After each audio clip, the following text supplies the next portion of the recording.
Right, we're going to go ahead and get started here, everybody. So for those of you who have just joined, welcome. Today we're going to be talking about the Advanced Metals Manufacturing Solutions to Strengthen the Industrial Base, RFI. We're going to go through various elements of the RFI, some real quick layout.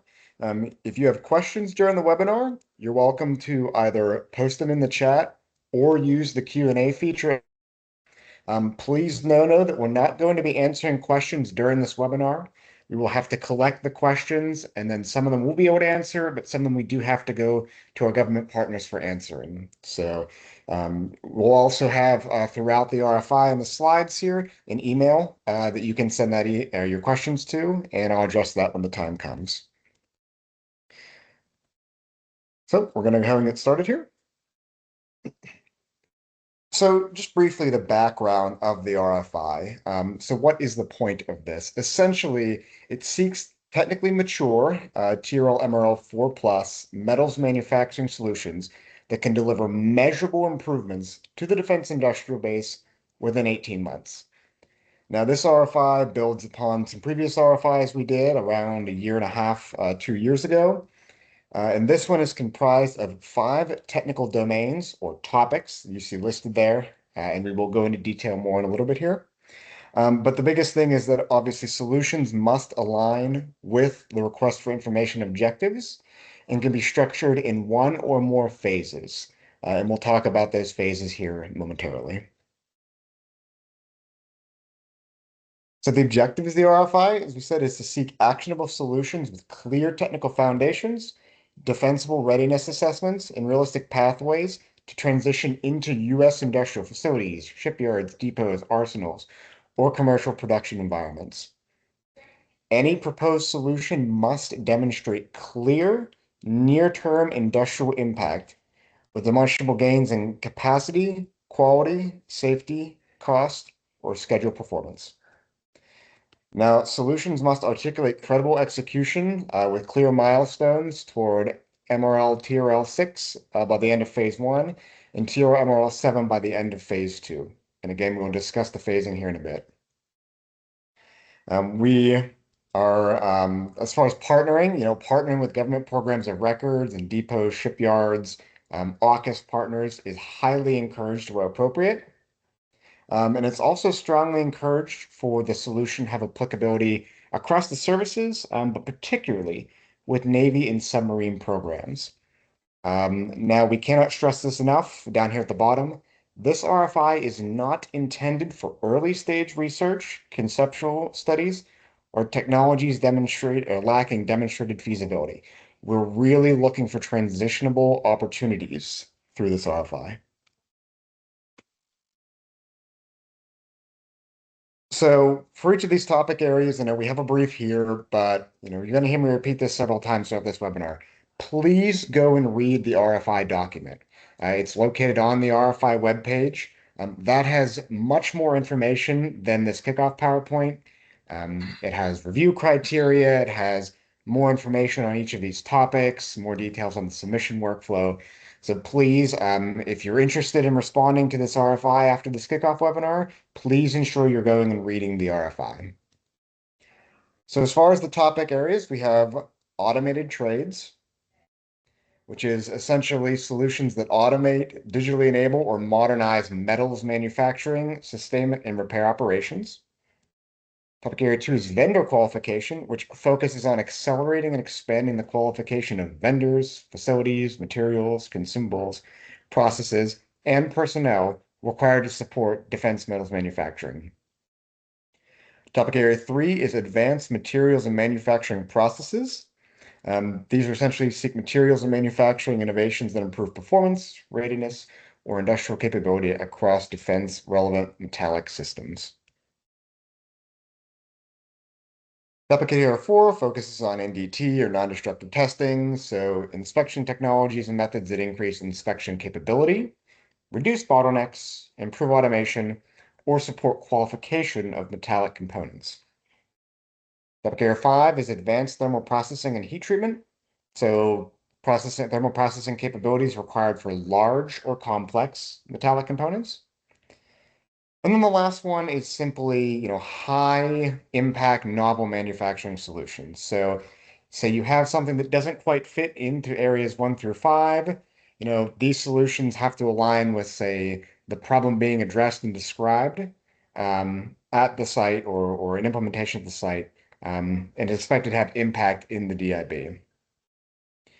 So again, key areas of interest for each of these topics is found in section 2 of the RFI. So again, please go read the RFI for further information. This is just a very high-level overview of each topic.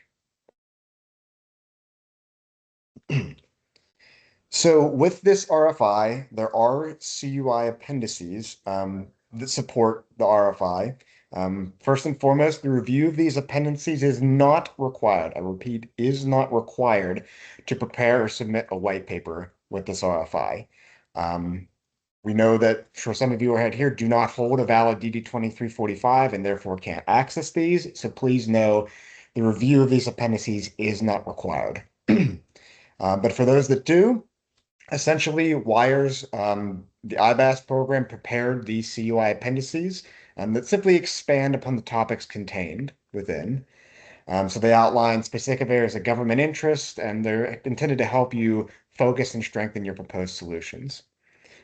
So access to this is limited to those that hold a valid DD 2345.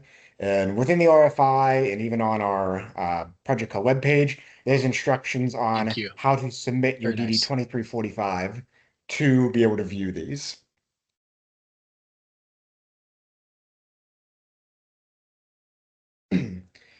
So before we mention phasing, essentially, you can break out your concept into a phase 1 and phase 2, with phase 1 being required. So phase 1 must be complete, standalone, and fully valuable without reliance on the optional phase 2. You must deliver tangible output, such as a demonstrated process or functional prototype. The activity shall mature to at least TRL MRL 6 within approximately 6 to 18 months. Must include a prototype fabrication, integration, and production relevant demonstration in real industrial environment, and must provide evidence of feasibility, manufacturability, industrial relevance, and a viable path to transition. Now you have the option of doing a phase 2. Please know that phase 2 must be sequential and not overlapping with phase 1. It needs to build directly on those phase 1 outcomes and focuses on first article fabrication, qualification, certification evidence, and that production relevant execution. So you have to develop a qualification certification plan and generate the required test and analysis data. And the activity should progress to TRL MRL 7 within less than or equal to 18 months of additional after phase 1. Not going to dwell on this too much, but here's just the overall timeline. So this guy was released last week. We have the webinar now. Very important is the deadline for questions, August 7th. Essentially, you have up until that time to email. We'll go into it, but email your questions to the email address. Right now, we're just collecting the questions. As soon as that August 7th deadline hits, it's the end of day, we will turn those questions around and start answering them with the goal to have all answers posted on our website by the 14th. Now, please know we will do our best to anonymize any sort of sensitive information that you may put. So, we're not going to associate your company name, or if you have very specific company capabilities, you can let us know that within your question, and we will essentially anonymize that to the point where you, as the asker, know what the question being asked is, but those who are responding won't know any sort of relevance. So after, though, that August 7th date, we will enter a question blackout period, where I essentially will only be able to answer programmatic questions that you may have. So you have a question on submission or timing of something, you can ask that. But if you have technical questions, we will not be able to answer them. We also have an intent to submit notification date in there of 9/17. That can just be done via the website. And then, of course, the big one is the white paper submission deadline. September 25th, 5 p.m. Eastern Time. Anything that's received after that date and time will not be accepted. So as far as the submission logistics themselves, so if your white paper is deemed unclassified or CUI, that can be submitted electronically at the RFI website. And we'll state it here. Our email system and the online submission system can handle CUI. But if you have a classified submission, that has to be handled very differently. Essentially, please reach out to this submissions@ncdmm.org email address, which that, by the way, comes directly to me, and we will give you the workflow for submitting your classified document. Please, under any circumstances, do not attach or include any classified information in that email to that submissions email address. We'll basically turn around and provide you with the SIPRNet email address and the workflow for that. Due just strictly to large volume and capacity, please no phone or virtual calls on this RFI. Please send everything to that email address. Your questions by the August 7th deadline. And again, any questions, concerns, comments that received after that date will not be reviewed or receive a response. Now, yes, if you have a question of, hey, I'm looking at the submission form, I don't quite understand what you need here, please ask those because those are programmatic type questions. It's really the technical questions that need to be in by the August 7th deadline. And again, the actual white paper submission requirements themselves can be found in section 4 of the RFI. And again, just to hit home, submissions received after 5 p.m. Eastern Time on the 25th of September will not be accepted.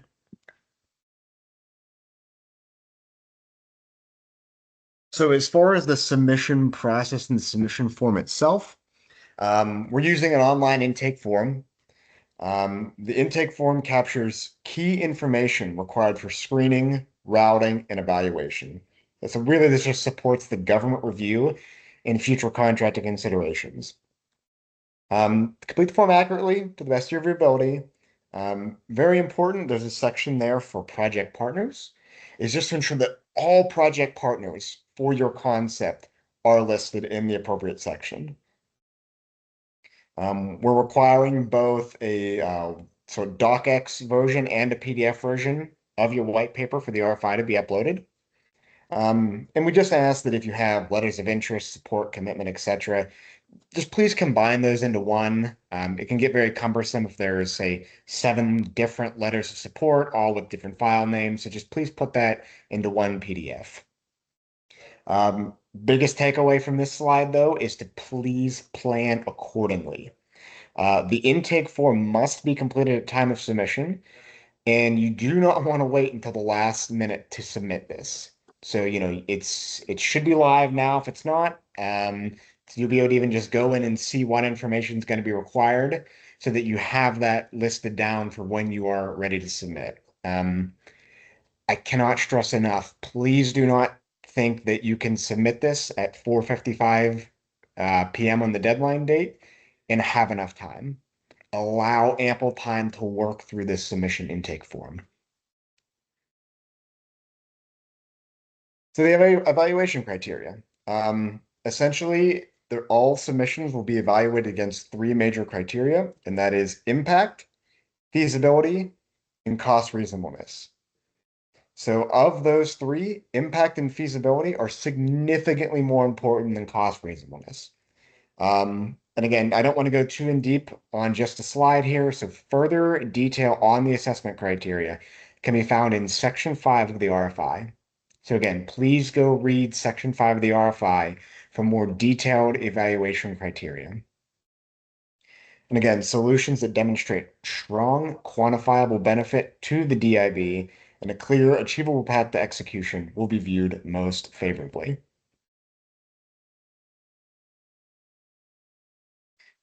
Just very, very briefly, as far as the investment strategy path forward. So, we're collecting all of this information from the RFI. Will inform the Wired Directorate's IBAS program. The government may elect to pursue some solutions in full, in part, in individual phases. And they may be advanced independently based on technical merit, urgency of need, priorities, or resources. Um, and lastly, the government plans to utilize a range of acquisition methods to support this. So we're looking at other transaction authorities, hybrid approaches, certain flexible pathways are appropriate. But you should expect a FAR DFARS aligned acquisition program as the primary pathway for any type of follow-on activities. And then to mitigate unintended organizational conflicts of interest, sort of from this, um, the government may route future actions through neutral, non-conflicted entities, such as NCDMM, where needed.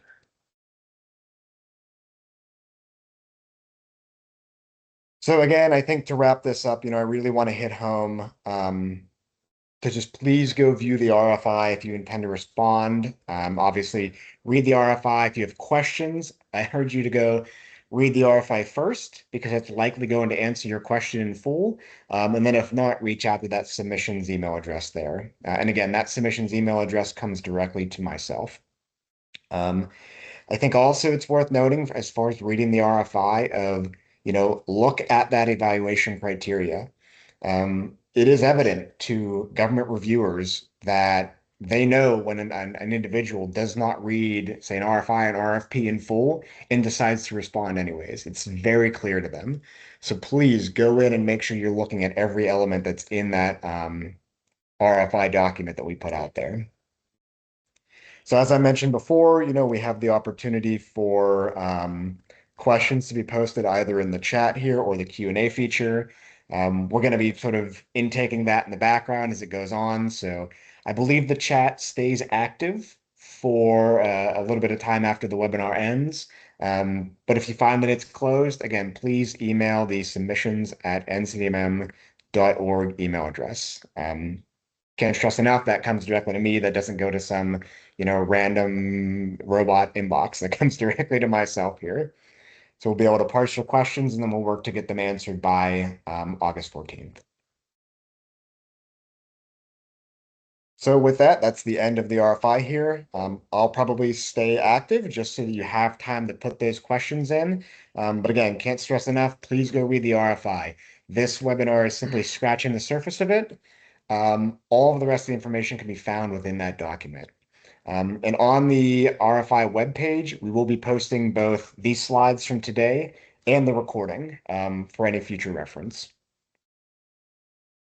So on behalf of NCDMM here, I want to say thank you everybody for joining this webinar. Again, question period is open until the 7th, and ultimately submissions are due by the 25th of September. So thank you very much, everybody, and I hope you have a great rest of your day.